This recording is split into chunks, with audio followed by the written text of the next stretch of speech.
My name is Walter Jennings, and I turned 76 this fall.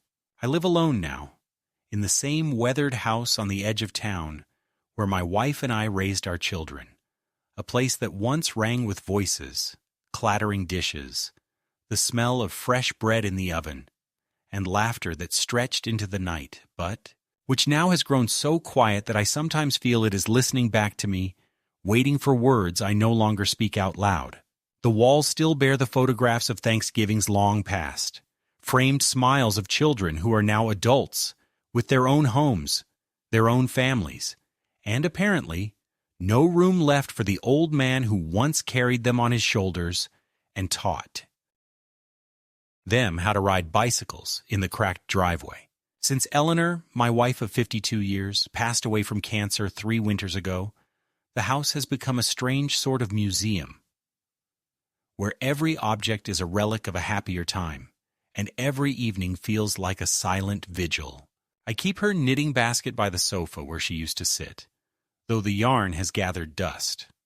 I still sleep on my side of the bed as if making room for her return. Even after all this time, I sometimes wake in the middle of the night and stretch out my hand expecting to find hers, only to clutch a cold sheet and remind myself that she is gone. Thanksgiving, of all holidays, always held a sacred place in my life, not for the food or the football games, but for the ritual of gathering, the certainty that no matter what had happened during the year, we would all sit around one table, carve the turkey, share stories, and give thanks for one another. It was my holiday, or at least that is how I thought of it. The one time I felt indispensable, because for 40 years it was I who prepared the bird, I who sharpened the carving knife, I who stood at the head of the table while my wife placed her hand on my shoulder, proud that her husband still carried the authority of tradition. I had believed, perhaps foolishly, that this ritual would never be broken, that it would outlive me even, because surely children who grew up in such a warm tradition would carry it forward, just as I had carried it from my own parents.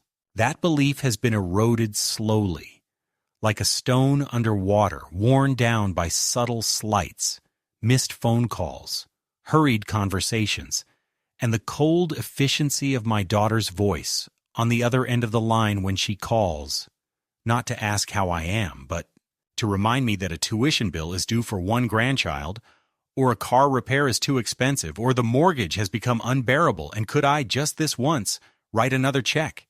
I always said yes, not because I didn't recognize the pattern, but because each request carried with it the faint possibility that afterward they might remember me, invite me, ask me to join them, not out of duty, but out of love.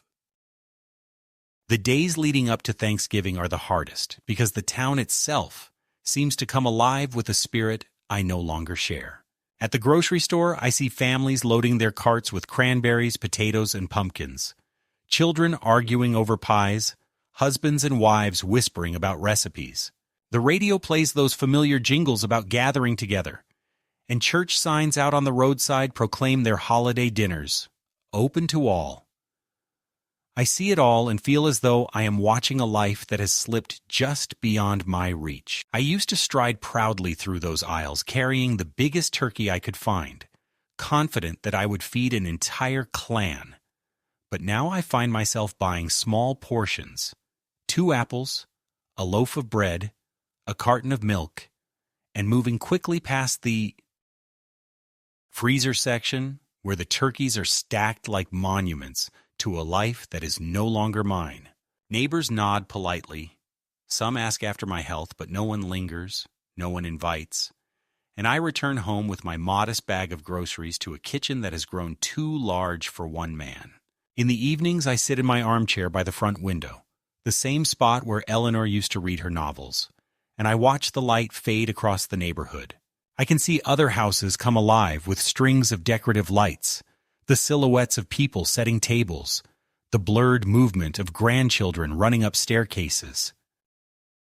I imagine what it must be like inside those homes, the smell of pies cooling on counters, the chatter of voices competing with one another, and I feel both envy and a strange shame as though I have failed not only myself, but the family I once led.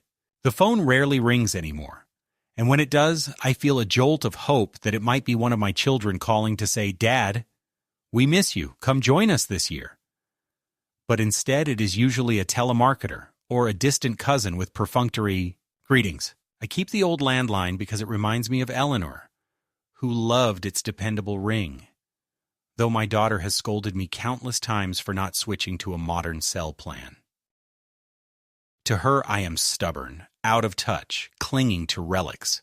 But to me, I am holding on to the only anchors I have left in a sea that grows colder by the year. Sometimes when loneliness presses too hard, I set the dining table, as if guests are still coming.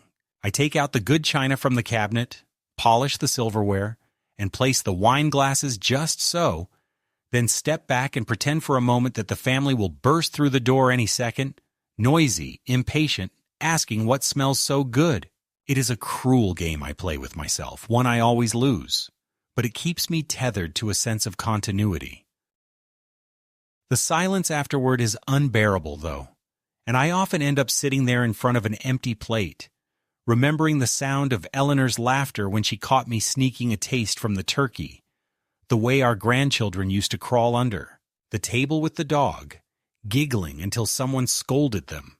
I wonder if they even remember those moments, or if they have been erased by the speed of their new lives, college exams, new friends, careers waiting just around the corner. Perhaps in their minds, I am already a figure of the past, a faded photograph that they do not know what to do with. When people ask me how I am doing, I say fine, because there is no word that captures the hollow of sitting in a house that has outlived its purpose. I sometimes go to the Veterans Hall on Tuesdays, where a handful of men my age gather to play cards and share stories. But even there, I am reminded of how different my path has become. Some of them have children who still call every week, who drive in from other towns to take them out for meals.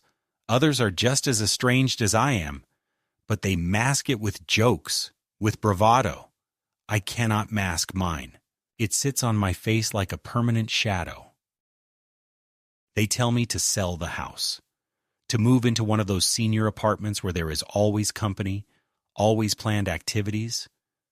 But I resist, because part of me believes that as long as I stay here, surrounded by the memories of family, I am still connected to them. To leave would be to admit fully that I have been left behind.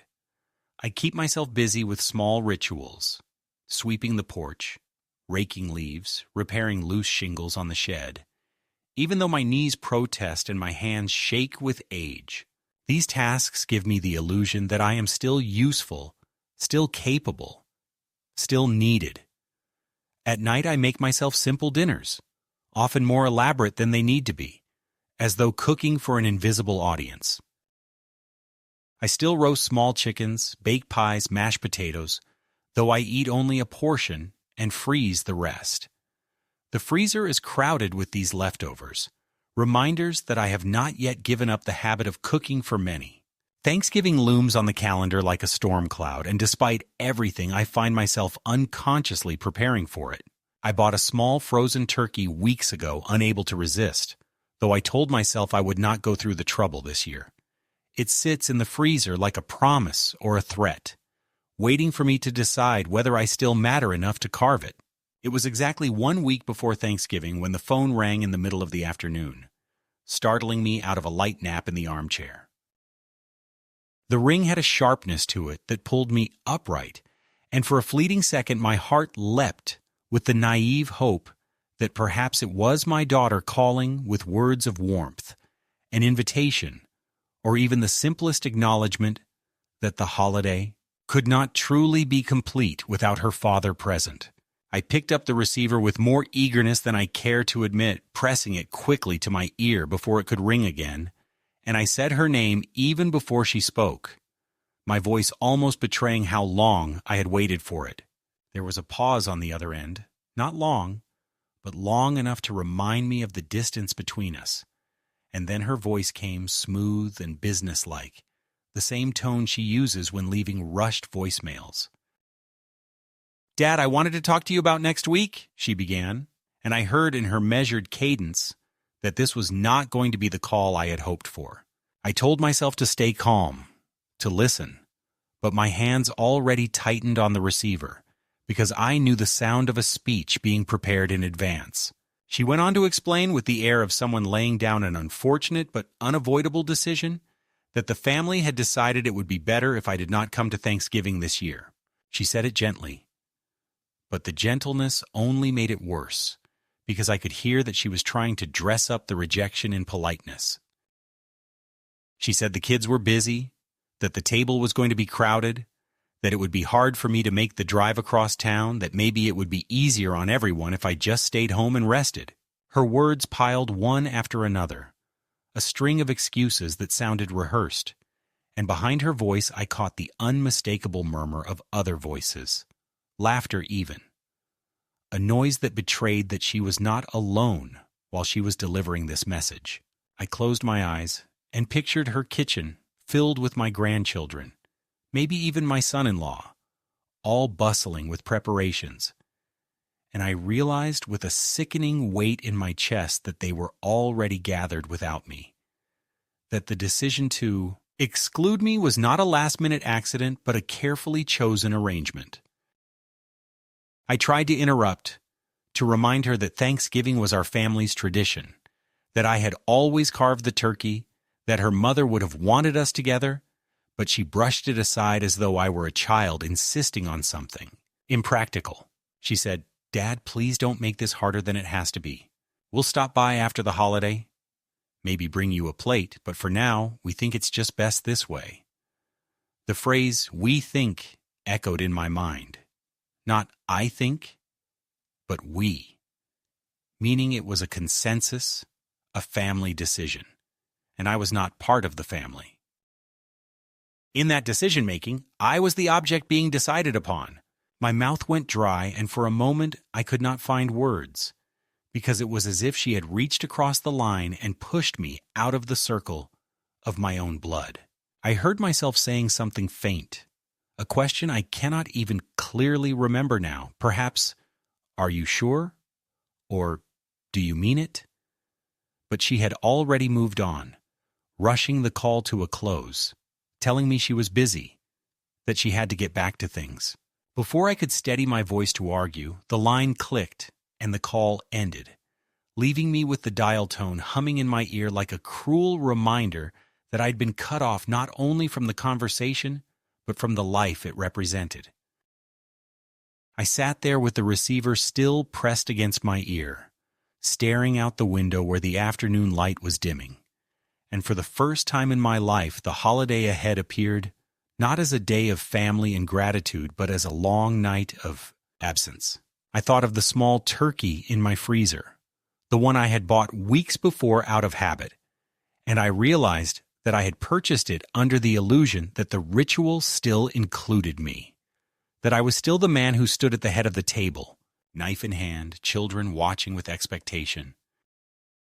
Instead, I saw myself in that moment as what I had apparently become to them, an old man sitting alone in a chair, holding on to traditions that no one else cared to honor, waiting for an invitation that would not come. My chest tightened, not just with sadness, but with humiliation, because there is a particular shame in being unwanted by those who should need you most. The hours after that call stretched unbearably long. I walked through the house aimlessly, touching the backs of chairs, straightening frames, opening drawers only to close them again, trying to fill the silence that seemed heavier than usual. I thought of Eleanor, how she would have reacted to such rejection, and I imagined her anger, her defense of me, the way she would have stormed into our daughter's house demanding an explanation.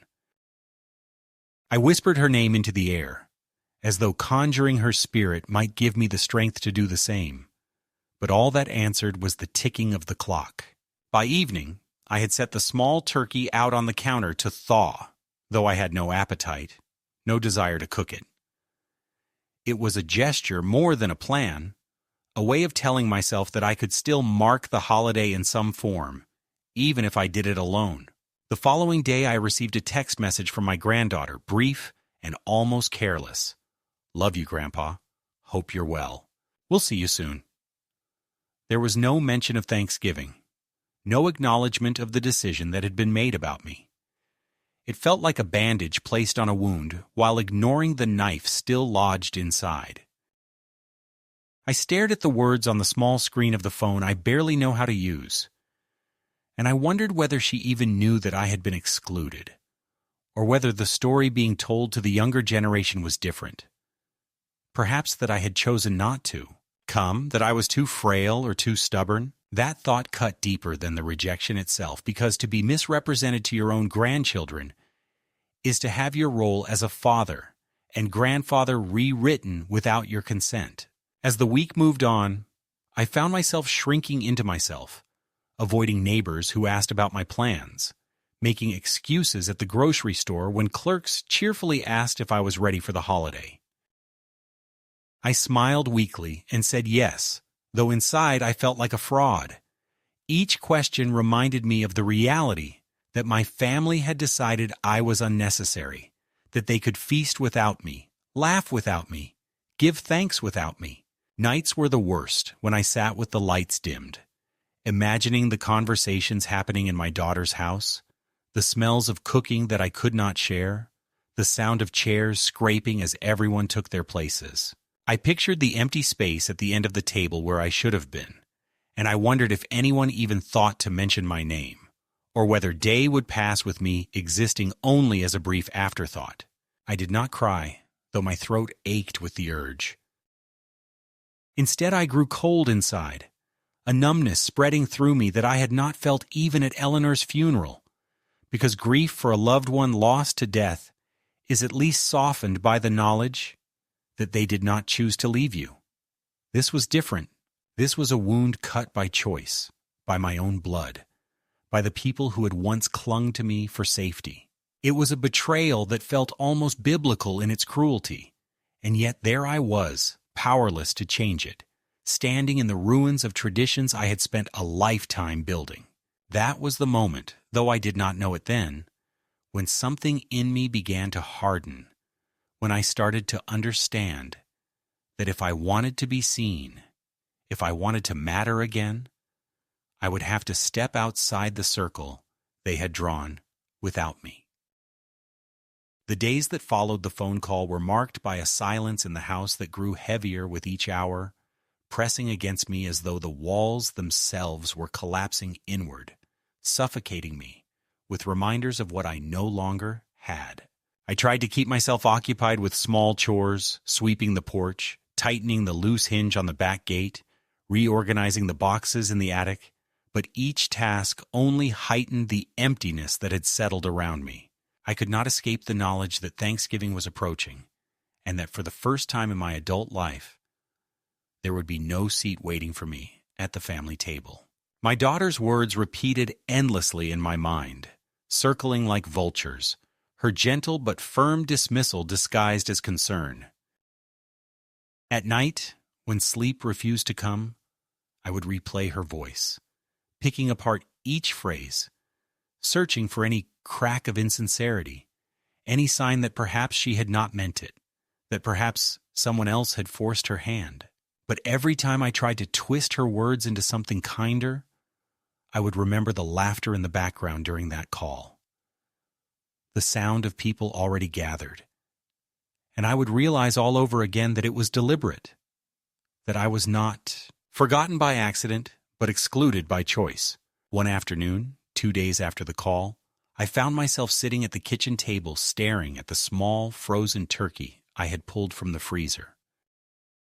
It was thawing slowly, a pale, lifeless thing on a tray, and as I looked at it, I realized it was the perfect image of what I had become. Something that once promised nourishment and warmth, now reduced to a cold, useless object waiting for a purpose that would never arrive. I felt such a wave of humiliation and despair that I nearly pushed the turkey into the trash, but I stopped myself, unwilling to discard it, because that would mean surrendering even the illusion of tradition. Instead, I left it there, sitting on the counter like a cruel companion, its presence reminding me of everything I had lost. It was during one of these long afternoons, when the sun was sliding low and the shadows were creeping across the living room, that my neighbor, Mrs. Klein, appeared at my door. She was a widow, too, a woman in her early 60s with a kind but sharp face, the kind of person who notices things others pretend not to see. She held a plate of cookies in her hands, still warm from the oven, and said she had baked too many. I knew it was a lie. She had made them for the purpose of walking over here, perhaps sensing the heaviness in my house. I invited her in, though I felt embarrassed at the state of my kitchen, cluttered with reminders of a holiday that would not be mine this year. She sat down across from me and studied me for a moment with the kind of gaze that sees through all defenses. Then she asked simply, "So, what's happening for you this Thanksgiving?" The question landed like a stone, and for a moment I considered inventing a story, some vague explanation that I would be joining family later in the week, but I was too tired for lies. Instead, I told her the truth, though my voice cracked as I said it, that my daughter had asked me not to come, that they were already gathering without me, that I had been politely erased from the picture. Mrs. Klein shook her head slowly, a look of both pity and outrage crossing her features, and she said, "That's cruel. That's not how family should be." Then, after a pause, she added, "Why don't you come here instead? I'm having some people over, a few other neighbors, some friends from church. It's not a big affair, but there will be food and laughter, and you won't be sitting alone." At first I resisted, shaking my head, saying I couldn't impose, that I didn't want to intrude on her family's gathering. But she interrupted me sharply, with the authority of someone who refuses to accept excuses. "It isn't imposing if you're invited," she said, "and my children aren't coming either. They all have their own plans, their own excuses, and I've decided not to beg them anymore. So you see, we're in the same boat. We might as well share it instead of sinking alone." Her words struck me with an odd mixture of comfort and sadness. Comfort because I was not the only one abandoned by those I loved. Sadness because this abandonment had become so common that we recognized it in one another like a secret code. I thanked her, still uncertain, and she left me with the cookies, saying she would expect me on Thursday afternoon whether I liked it or not. In the days that followed, I thought constantly about her invitation.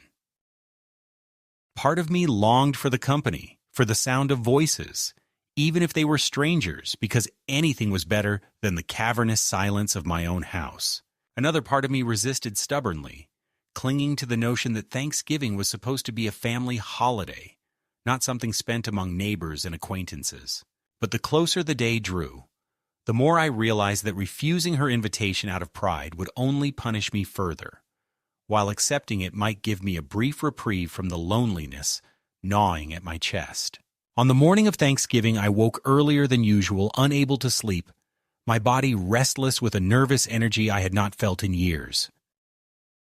I dressed carefully, choosing the one suit that still fit me reasonably well, the same suit I had worn to Eleanor's funeral.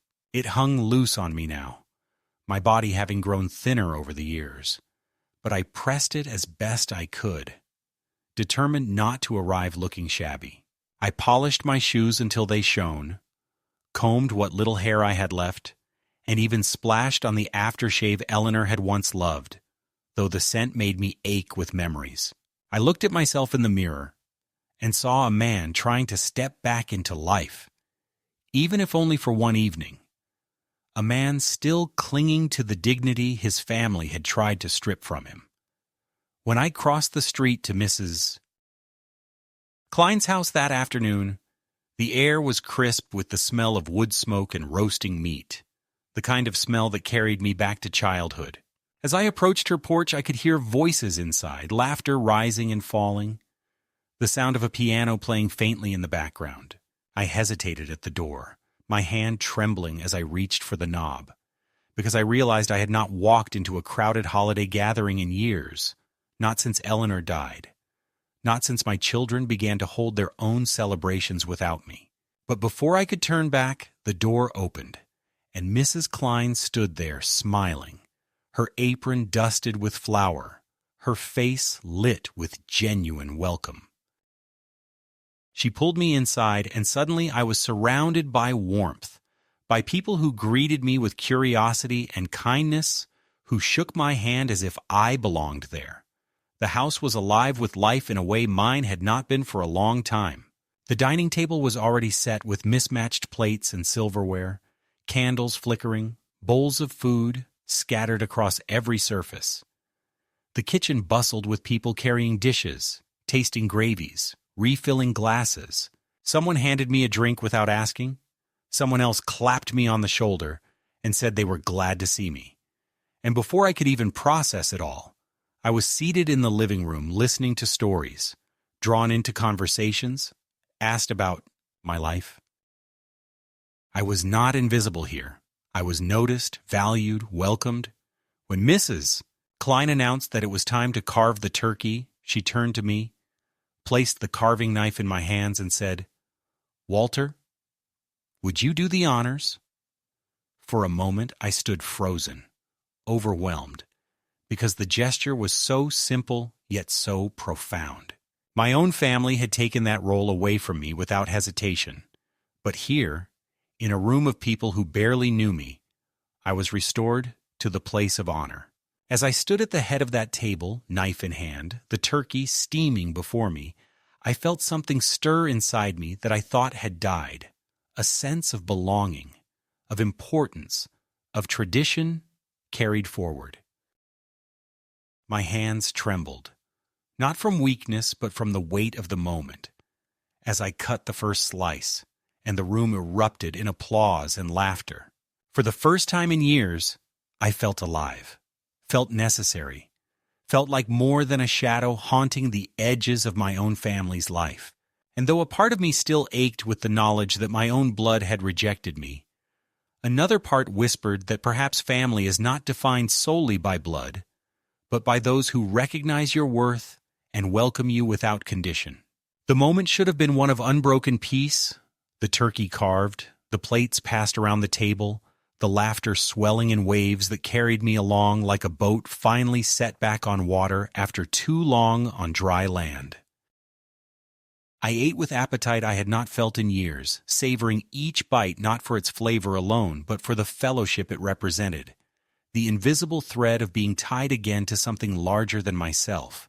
Around me, people talked over one another, sharing stories about work, about small triumphs, about mishaps in the kitchen, and I joined in cautiously at first, only answering when asked, until I realized no one here was measuring me by my age, or by what I could give them, or by how much money I had in my account.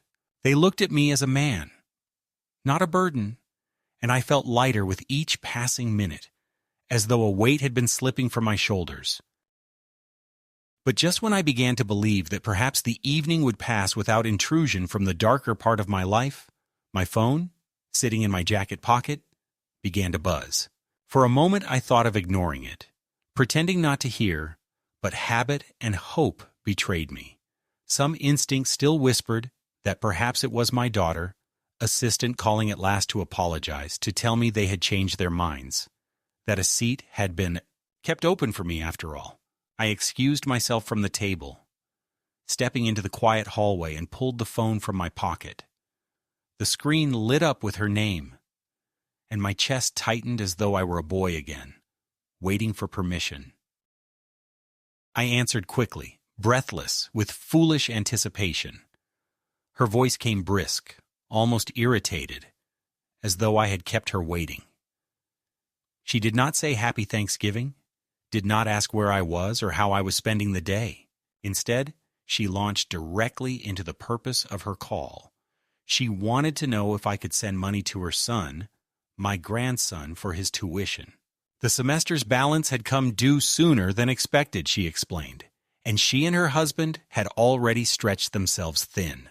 Her tone was casual, as if she were asking me to water her plants, as if this were the only kind of interaction we could ever have.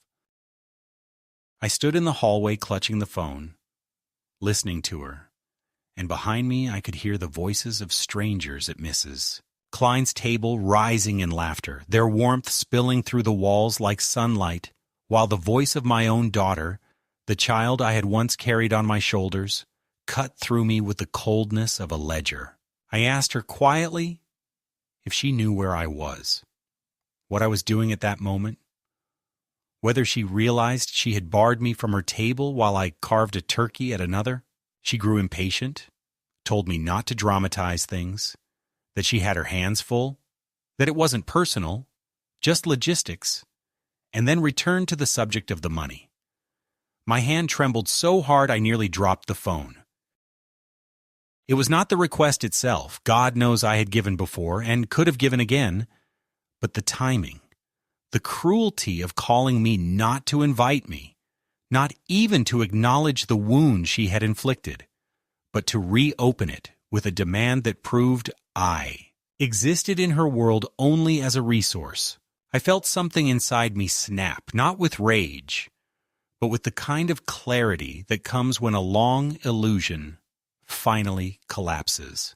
For years I had excused her, told myself she was busy, that she still cared in her way, that one day she would turn back to me. But in that hallway, hearing her rush through her plea for money, knowing she was surrounded by my grandchildren and had made no attempt to include me, I understood that I had been holding on to a ghost. My daughter no longer saw me as a father. She saw me as a wallet with a fading memory, someone to be managed, someone to be used. The realization burned through me, leaving behind not emptiness, but a kind of grim steadiness, a decision forming even before I knew what it was. I told her, my voice low but firm, that I could not help her this time. For a moment she went silent, stunned perhaps by the word no, a word she had not heard from me in years. Then she began to protest, her tone sharpening, accusing me of selfishness, of forgetting my responsibilities as a grandfather, of putting pride over family. I let her speak, but my eyes were fixed on the doorway back to Mrs. Klein's dining room, where I could see the flicker of candles and hear the murmur of people who had taken me in without asking for anything in return. I told my daughter that I hoped she had a good holiday, that I loved her, but that I would not be sending money today. Before she could reply, I ended the call, my thumb pressing down with a finality that sent a shiver through me. When I returned to the table, Mrs. Klein looked at me with a question in her eyes, as though she sensed something heavy had just occurred. I gave her a small nod, an assurance that I was all right, though inside I felt as though I had walked through fire. As I sat down, one of the men across the table raised his glass to me and said, "To Walter, for carving the turkey better than any of us could." The others cheered, clinked glasses, and in that moment I realized that while my own blood had rejected it, life itself was offering me a second chance through these unexpected companions. My daughter's call, cruel as it was, had clarified something that had been blurred for too long. The family I had once lived for was gone, but that did not mean I had to vanish with it. The night of Thanksgiving ended with an ease I had almost forgotten existed. The dishes cleared away by many willing hands, the last slices of pie divided among the guests, and then chairs pulled into a loose circle in the living room, where stories continued well past the time when people should have been going home. I sat there quietly for a while, content just to listen, feeling the warmth of proximity, the simple miracle of belonging without conditions. Yet even in the midst of this newfound comfort, the echo of my daughter's call still pressed against me, not as a wound that left me bleeding, but as a hard reminder, a proof I could no longer deny. Something had shifted inside me during that conversation, something permanent, and I knew I would never again look at my daughter, my grandchildren, or even my role in their lives through the same lens. For years, I had clung to the hope that if I gave enough, endured enough, forgave enough, they would one day turn back to me and recognize the man I still was. Now, though, the hope had been exposed for what it was, a trap that kept me bound while they took what they wanted. The next morning, when the echoes of laughter from the night before still seemed to linger in my ears, I woke with a clarity that startled me. I sat at the kitchen table with a cup of coffee and went over the call again in my mind. Each word of my daughter's request, each dismissive tone, each hint of annoyance when I hesitated. What struck me most was not the demand for money itself, but the casual cruelty of its timing, as though she had deliberately chosen the very moment she knew I would be most vulnerable, most aware of my exclusion, to remind me of my place in her version of family. She had not called to bridge the distance, not even to offer a perfunctory greeting. She had called because she needed something, and in her mind that was the only tether between us that mattered. For the first time, I felt the full ugliness of that truth without trying to soften it with excuses. Over the following days, while the rest of the country basked in the afterglow of family dinners and sales at department stores, I withdrew into myself. Not with despair, but with a kind of steady concentration. I began to look at my life as if I were a man surveying a battlefield after the smoke has cleared, assessing what remained, what was lost, and what could still be salvaged. I thought of the years of checks I had written, the endless ways I had opened my accounts, my home, my time, always telling myself it was for the sake of family. But family had not been preserved by those sacrifices. It had been hollowed out, replaced by entitlement, until I had become little more than a convenience, a source of funds, a figure kept at arm's length until needed. The shame that used to weigh me down at such realizations began to burn away, replaced by something sharper. Anger, yes, but also resolve. It was in this state of reflection that another small but devastating event occurred. A few days after Thanksgiving, my mailbox delivered an envelope addressed in my daughter's handwriting. For a brief, foolish moment, I thought it might be a letter of reconciliation, perhaps even an apology written in the quiet after the holiday. But when I opened it, I found inside a printed form from her husband's law office, along with a sticky note in her hand that read, "Dad, please sign this as soon as possible and send it back. It's just a formality. Thanks." The form, however, was not the trivial thing she implied.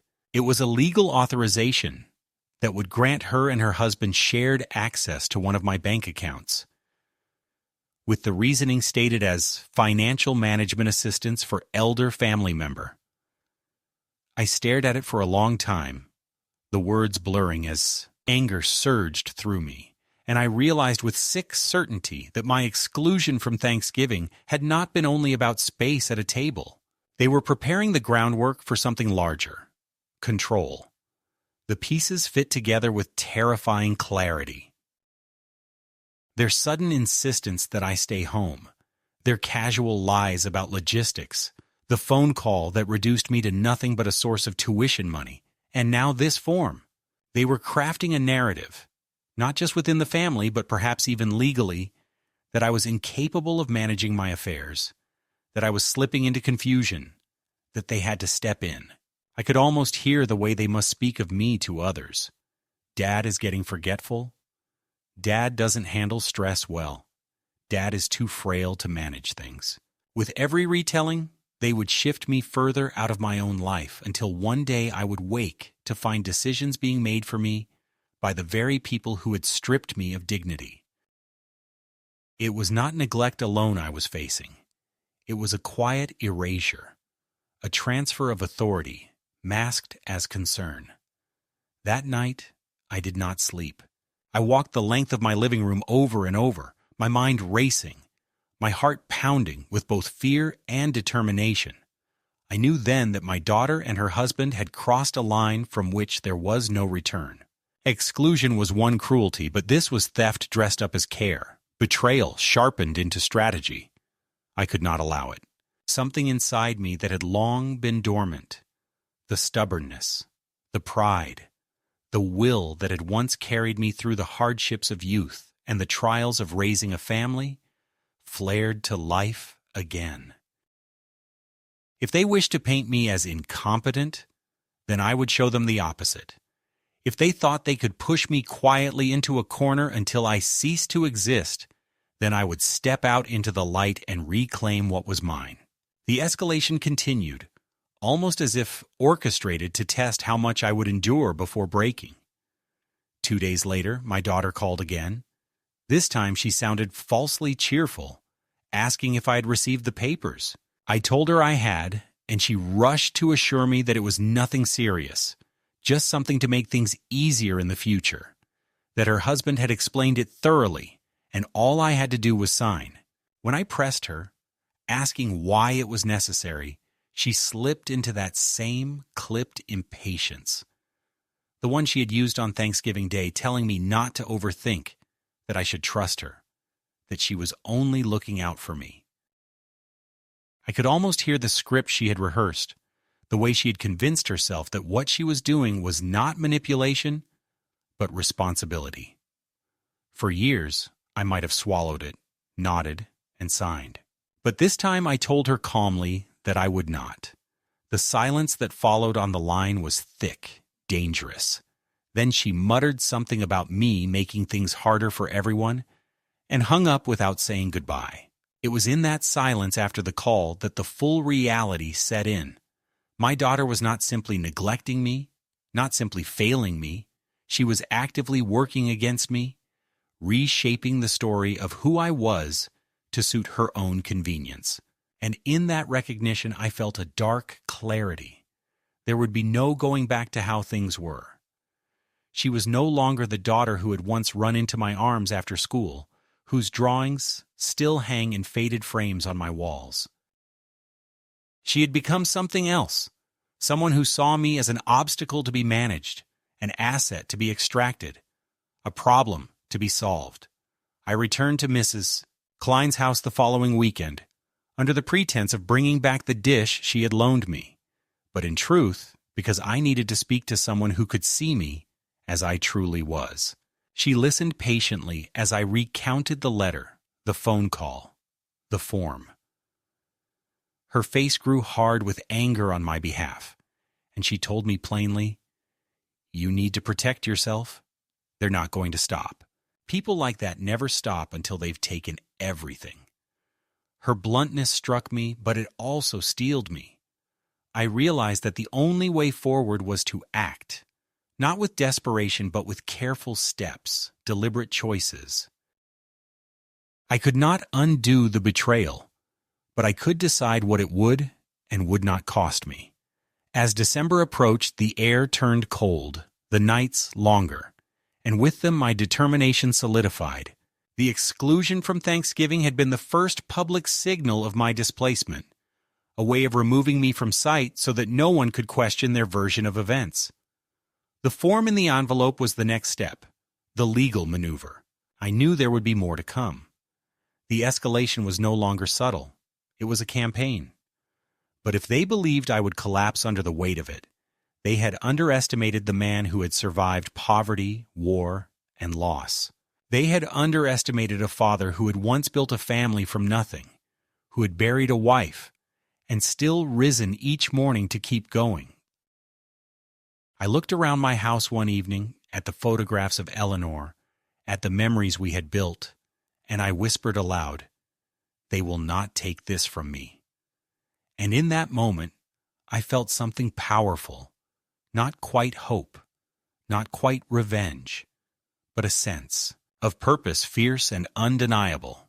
They had escalated the fight. Now, so would I. I did not announce war. I did not slam doors or shout into phones. I simply began, step by careful step, to take back the ground beneath my own feet. And by the time the first week of December rolled around, the pieces were in place, in a way that felt less like vengeance and more like oxygen. I met with a lawyer recommended by a man from the Veterans Hall who had watched children do to their parents what mine were now attempting to do to me.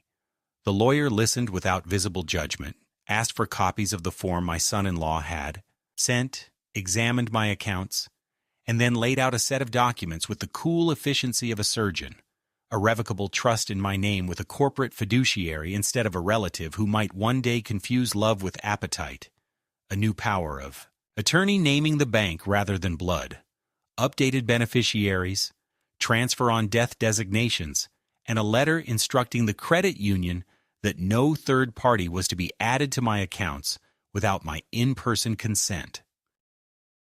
I signed with a hand that did not tremble, and when I walked out into the sharp winter light, I felt 10 pounds lighter, not because I had become untouchable or rich, but because for the first time since Eleanor died, I belonged to myself again. I told no one except Mrs. Klein, who heard me out in her kitchen with the kettle hissing, and nodded gravely, and said that safety is not selfishness, that a man has a right to bar his door against a storm, even when the wind is carrying the voices of his children. 2 days later, the storm arrived in earnest, not as a hurricane, but as a string of messages from my daughter escalating in tone from airy reminders to clipped ultimatums, each one carrying the stale perfume of entitlement. And when I did not answer, she sent one final text that read like a line she had rehearsed in front of a mirror, that if I insisted on being difficult, they would have to formalize care, and that I was forcing her to take steps I would not like. I stared at the words until the letters blurred, and then I did something I had never done with her in my life. I put the phone face down and walked away. The same afternoon, Mrs. Klein knocked and told me her friend on the other side of town was hosting a late Friendsgiving on Saturday for people whose plans had fallen through, and she had said my name, and the friend had laughed with recognition because, as it turned out, her friend lived 2 houses down from my daughter. The neighborhood had seen my grandchildren's cars and the parade of guests on Thanksgiving Day, and they had also seen the unexplained absence of the old man who had been seen visiting in years past.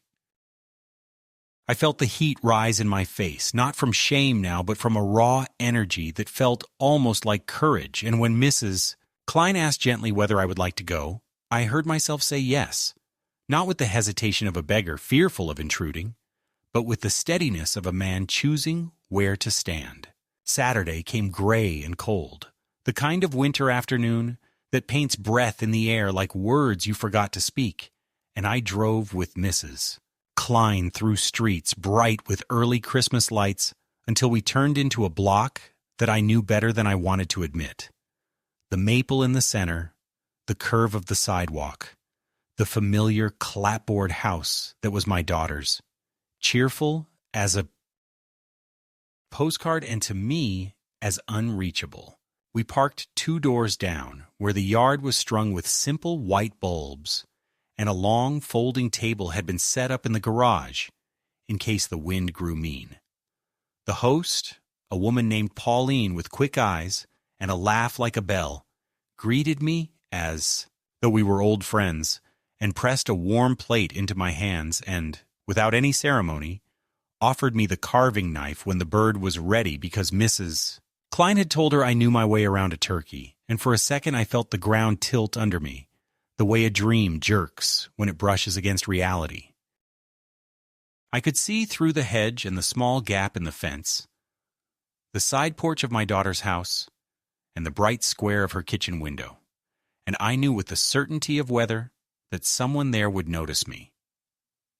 And I understood that I was choosing this, not as a stunt, not as a petty spear thrown across a property line, but as the clearest way I could say that I was not a ghost, waiting in a dark house for permission to exist.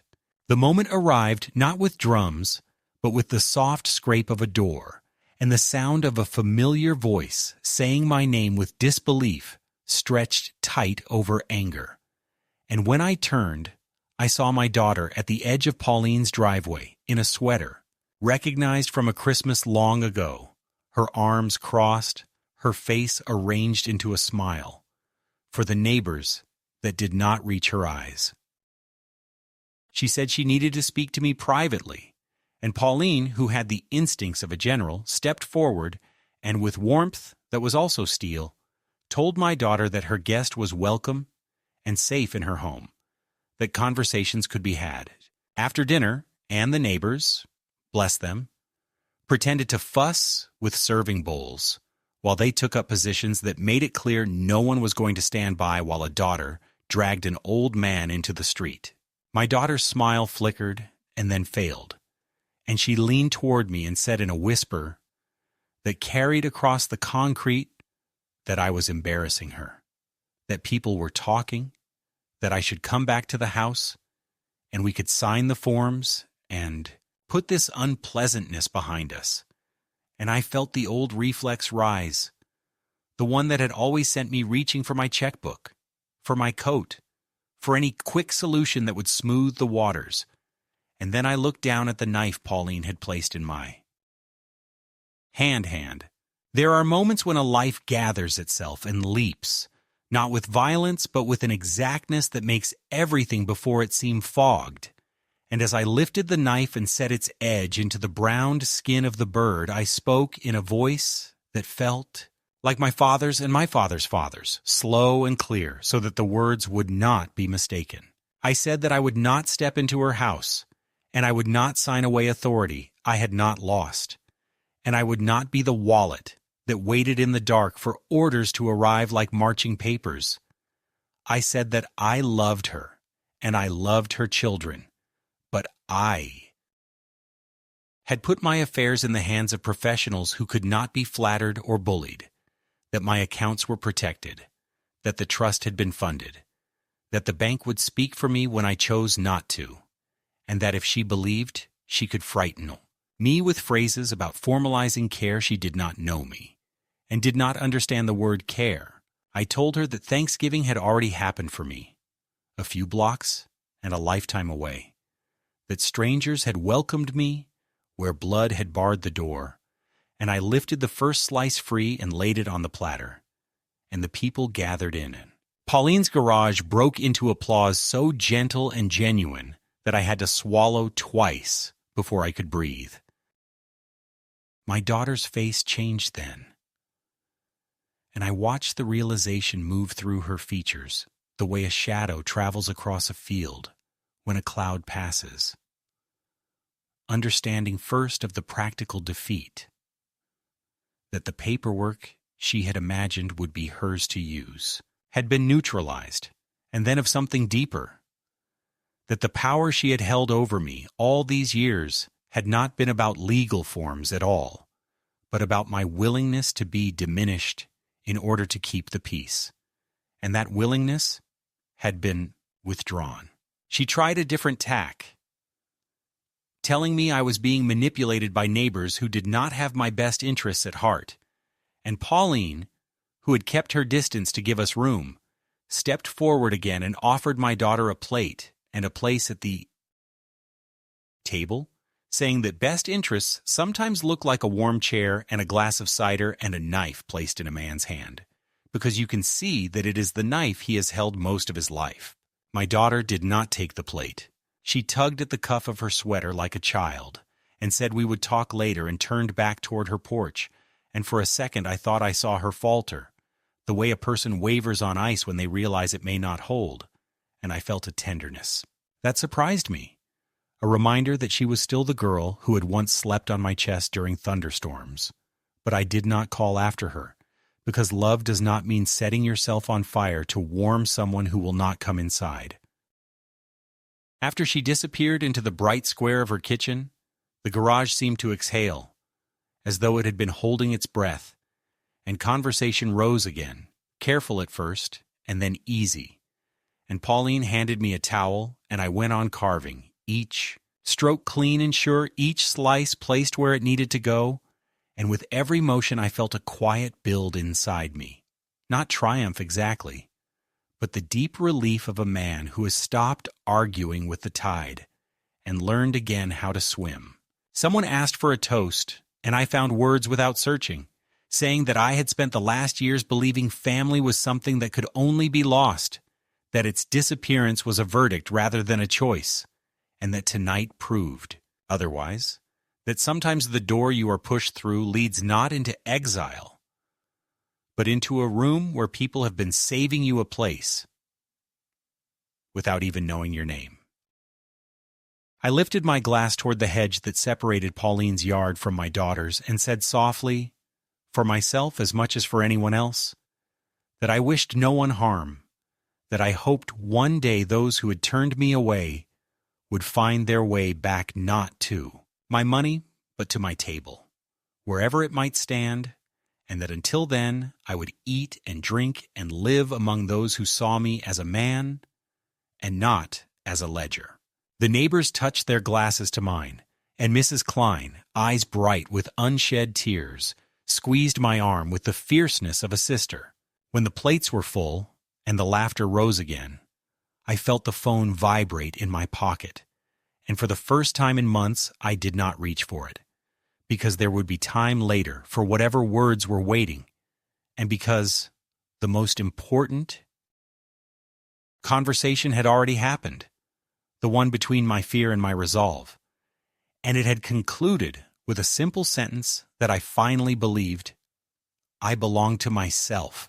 I set the final slices in place, laid the knife down, and for a heartbeat, the room was very quiet, the way a sanctuary is quiet after a hymn, and I knew that the moment I had dreaded and chased and needed had arrived and passed, leaving me on the other side of it, not young again, not repaired, but true. When the last of the legal papers were signed and the money finally settled into my account, I felt not triumph, but a calm so deep it seemed to reach back through every sleepless night of the past years and smooth them into silence. My daughter and her husband were gone from my daily horizon, not because I had banished them in anger, but because they had already left me long ago, and now I had at last accepted what my heart had fought against for too long. I no longer carried the weight of waiting for a phone call that would never come in love, only in need. I no longer checked the calendar on holidays hoping for an invitation. Instead, I found myself learning again how to mark time by my own rhythms, how to measure a day by the taste of morning coffee and the warmth of a neighbor's greeting, rather than by the unpredictable whims of those who had stopped seeing me as family. In the weeks after, my life assumed a quieter, more deliberate shape. I walked by the lake near my new apartment, letting the cold air wake my lungs, and I began to speak again with people who smiled when they saw me, not because they wanted something, but because they were glad I existed. Mrs. Klein and her circle became a steady part of my life. We shared dinners, not grand feasts, but simple meals where laughter rose easily and no one needed to prove themselves. I discovered that belonging is not inherited, but cultivated, that sometimes the strangers who open their doors to you in kindness are closer kin than the blood that has grown sour with time. There were, of course, moments when the old ache stirred. I would pass a store window and see a sweater I once would have bought for my daughter at Christmas, or I would hear young voices in the park and imagine my grandchildren among them.